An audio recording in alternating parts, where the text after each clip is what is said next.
and welcome to Hawk News. I'm your host, Tavon Allen, and today we will be discussing the current political climate in New Paltz. Despite being known as a generally left-leaning college, the political unrest that came with the 2016 elections has caused massive political uproar within our quiet town.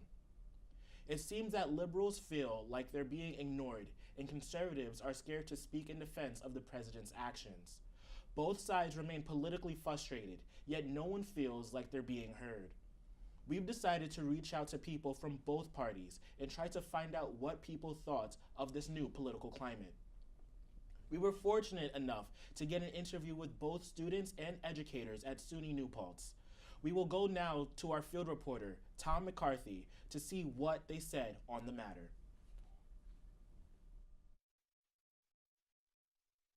We're going to have a chat with Scott Sweeney, who agreed to meet with us about the political climate on campus. If you could sum up the political climate in New Paltz in one word, what would it be? Hostile. Stop deportation! No borders! No nation! Stop deportation! SUNY New Paltz is no stranger to political theater. It's not uncommon to walk through a protest or some kind of rally. Recently, it has been a bit more tense in the liberal bubble. So I'm someone of more right-leaning views, and I think definitely the students on campus are very hostile to that, to the point where they don't even want to hear it oftentimes. I know just oftentimes people just mentioning they have conservative views gets you labeled a Nazi among a lot of people on this campus, which is just ridiculous as far as I'm concerned.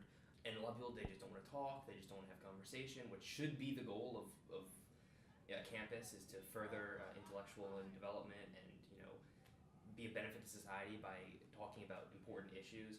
But unfortunately, there seems to be a very left-wing orthodoxy on this campus that is very hostile to differing opinions. We're reporting now from JFT Administrative Building. We're going to talk with political science professor Stephen Pampanella and learn his perspective about the political climate at New Paltz. Students at SUNY New Paltz have a diversity of opinions, diversity of political views, and that's something that we welcome and encourage at our university, both in our department, but broadly SUNY New Paltz and the SUNY system. We want students to feel that they can voice their opinions, that they can examine different ideas and critically interrogate those ideas as well, both in the classroom with professors, but also amongst their peers and amongst other students. So that diversity of perspectives actually is essential for ensuring that we can have that kind of broad-ranging public debate about issues that we all face together as the public. In New Paltz, even the American flag has sparked controversy. So the American Flag March, as far as I'm aware, that was Joey Garcia was his name. He's a guy who organized it. He wanted to raise money to paint a flag mural on Labella's, because Labella's had a wall and it was constantly graffitied, constantly ugly, and the owner of Labella's was like, I like the American flag, I'm going to paint a flag there. And some people had a hostile reaction to that. And the one thing I really hate is when people try to smear an entire side based on what some people do. So we had 300-400 people on our side, so I'm sure someone on our side said something mean to someone, but then the whole narrative was, oh, we're all mean because we said that. But at the same time, some people on that side told me to kill myself, but then others of them had really nice conversations with me. So I'm not going to say that whole side was just all awful human beings. I'm going to say the people who didn't want to talk with me and flip me off, they are kind of nasty people, but the few Antifa members who I did engage in conversation with and had very, I think, productive conversations with, I think are decent human beings.